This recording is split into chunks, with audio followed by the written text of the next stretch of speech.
Okay, so welcome back to another Bitwig tutorial, and in this one we need to talk about the amp. Now, this intends to be an amp simulator. Now, it is, and it is not at the same time. So, I'm gonna show you how to use all the controls and the different things right here. And I'm using a different thing today. I'm using a bass. So I'm using an easy bass. We're gonna do a blues track, something that not very common on this joint. But yeah, I thought it was a good idea just to change. So I'm using an easy bass to create a blues shuffle, and I'm using a clean DI, so it means that this bass is kind of directly connected to the interface. So there's no amp, there are no effects going on. Just direct, clean. Now, of course, when we turn on the amp, it's gonna sound very different. Now, of course, we are gonna need to adjust all of this, and notice that I'm doing a little bit of drive. I'm gonna go down to the drive, and this is all the way down, and I'm gonna go mix 100%.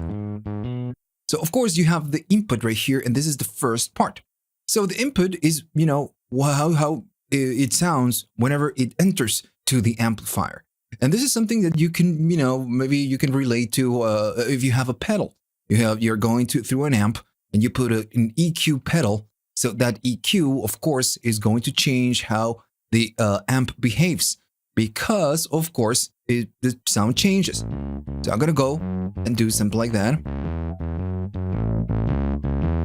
And of course, you get 3 different controls. You didn't have a lot, but you get something. So you can do a cut right here on the lows. And since I'm cutting the lows, the amp, notice it's reacting on a different way because the input is different. So the amp and the saturation, everything else reacts differently. Same thing if I add mids. This is gonna change the sound completely. Same thing if I cut some highs. So right here we can cut the highs. Now, right here at the bottom, you can control the Q. For example, if I wanted to do a tiny cut on the mids, I can go to the mids and go and do that cut. The thing is that it's too aggressive, so right here you control the Q, and you can do a tiny cut. Right, so pretty simple. How you change or how you modify the EQ is going to change how the amp reacts to whatever sound that comes in. So then you have the middle stage, which is going to be kind of I would say the preamp stage. So here's where the saturation and the drive and everything happens. So you have different modes and you have different controls for this ones. So I'm going to go to here and I'm going to go and show you the different modes. So you have the smooth, which is the analog model. This would be kind of let's say tubes, more tubes, I guess, because it's analog, I guess.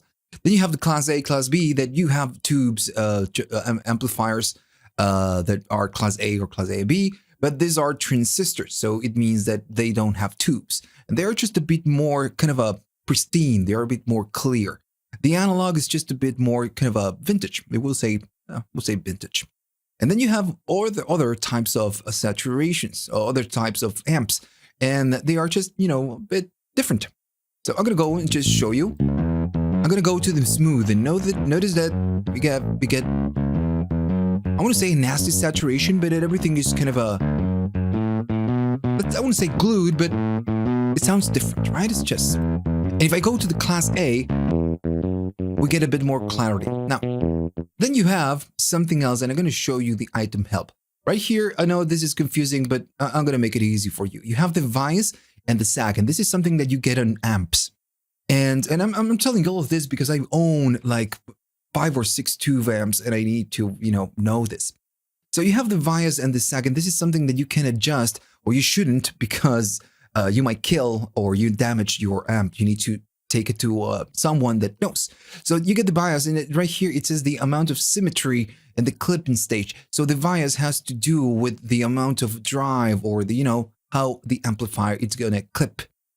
So this will affect how the drive will behave. And then you have the sag, and this is amount of dip in signal, modeling the response of tube to large transients. So the sag, it will be kind of the compression of the amp.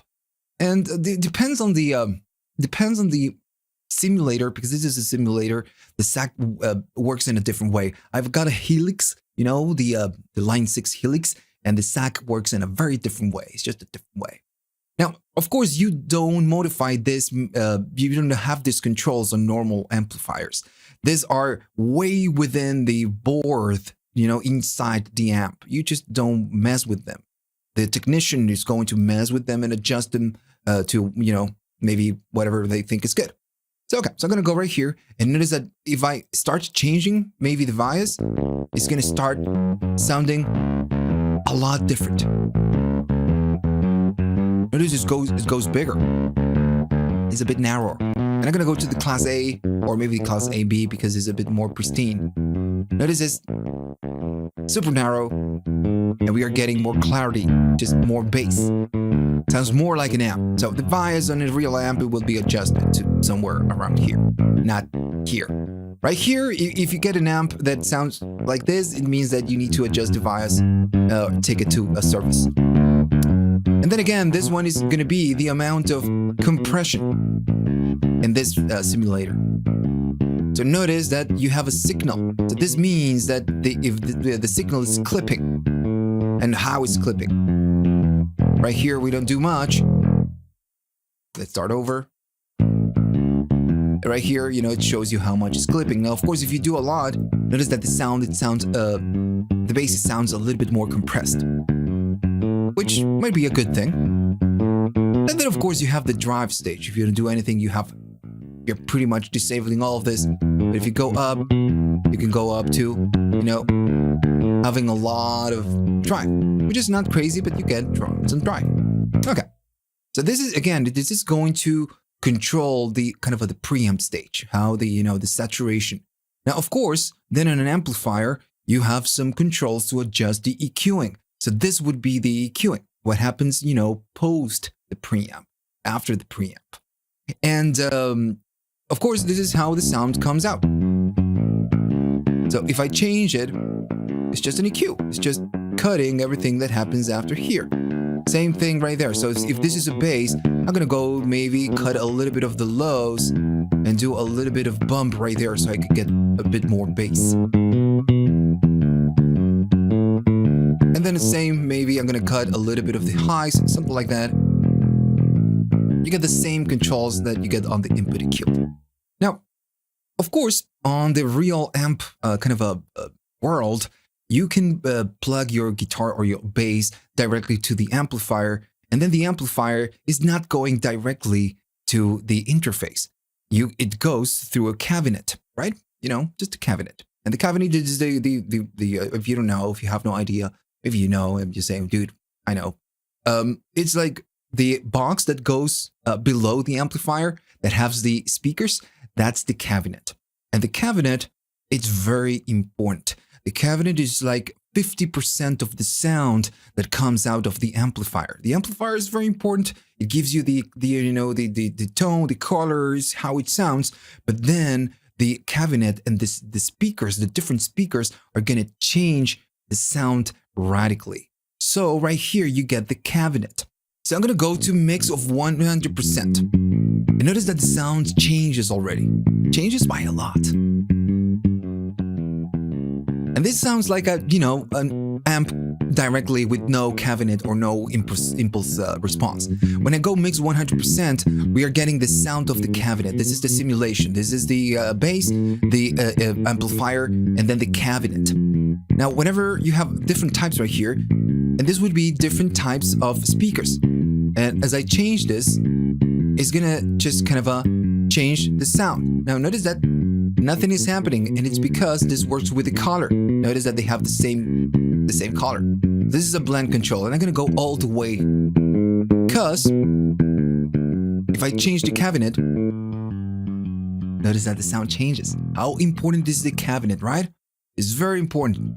The speakers of an amp and the cabinet of an amp, if it's large or it's small, it really matters on the final sound. Different colors, different tones. That's why when you hear a guitar player or a bass player talking about tone and color, this is what it means. really different sounds, and it changes how, it changes the track completely. Now, another thing that is going to change the sound of an amp and a cabinet is the size of the cabinet. If it's 2x2, or if it's just one speaker, or if it has 4, or if it's a big cabinet or a small cabinet. So right here, they give you different ways. So usually it's a 2x2. The cabinets, they have predefined, sizes. 2x2, 4x4, and 1x2, and, different sizes. And the size really matters right here. It's going to change how it sounds. So for example, I'm going to go to this one because it's very noisy and noticeable. And I'm going to go and make it a small cabinet. This is the width. This is the, the depth. And this is depth, I'm sorry. This is going to be the height. And this is the depth. I'm making it really small. Now I'm going to go the other way. I'm going to go and make it large, make it big. Notice the sound really changes. Now, sometimes you might think, I'm gonna make it really big and it's gonna sound better. That's just not the case. Sometimes it depends on the recording. If you're recording, and I'm telling you this because I did a lot of this. If you record in a small speaker and a small cabinet, sometimes it's gonna fit better on the mix. You don't need a 4x4 like Slash playing on 4 speakers or something like that. That's for show. On the studio, you might be recording small amps or big amps, depends on the track.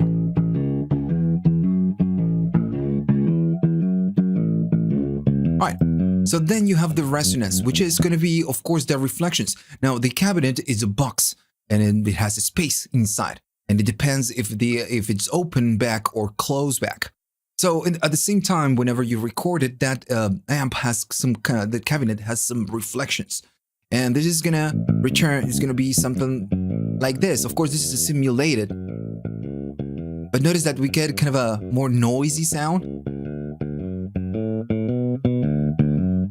And this is emulating again that, that reflection we get when we mic a cabinet. What I can hear off.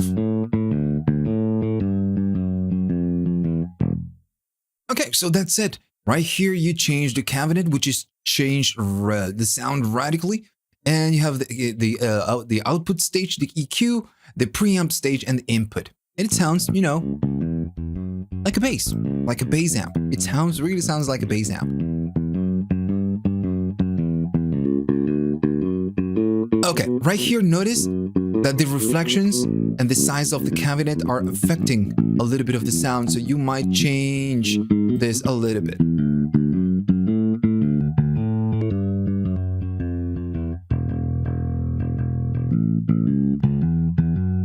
Okay, so I can like that one maybe. So I'm gonna go and show you a different recording. So this is a guitar recording. Now again, the sound is gonna radically change and depends on what you put on that amp. So right here, I'm doing no input EQ, maybe a little cutting a little bit of the highs. Maybe I could just go and disable this. I don't need it. I'm doing a class A, and I'm doing a little bit of bias, a little bit of sag, and a little bit of drive. And notice the output EQ, how different it is. I'm just cutting a little bit of the lows. I'm boosting a little bit of the 6K to get a bit more clarity. And I'm using the E cabinet. And this is a guitar. And I added a little bit of reverb. And this is actually me playing the guitar. Recorded a little bit of blues. So, notice that if I go right here, it's going to change radically. So the cabinet is even more important than right here, this section. That's why there are a lot of companies that offer IR impulse responses of cabinets, because it changes the sound completely. Let's go again.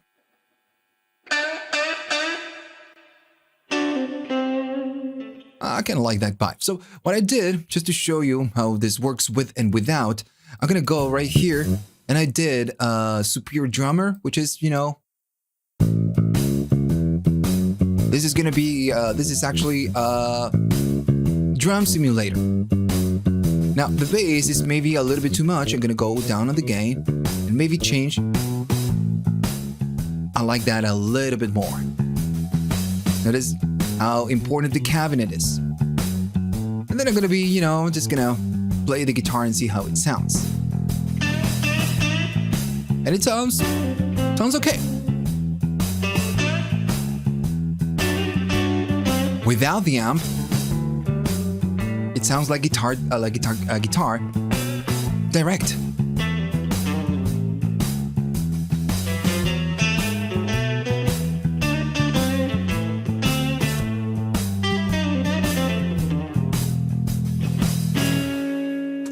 Okay, so of course the guitar direct sounds like, and I recorded this directly to the interface.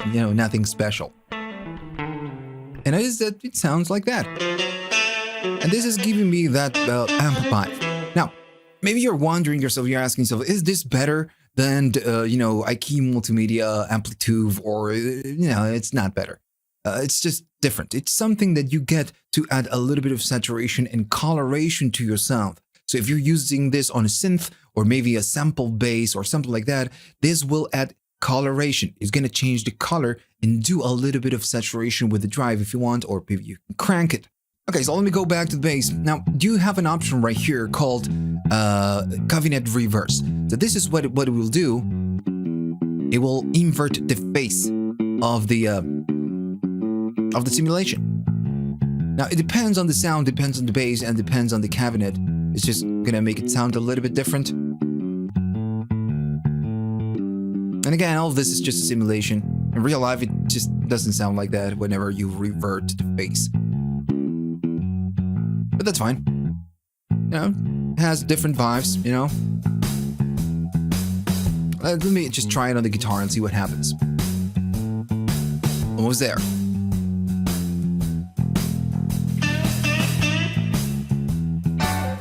Really different.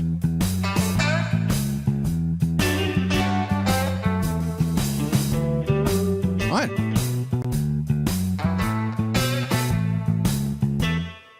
Okay, so that's it.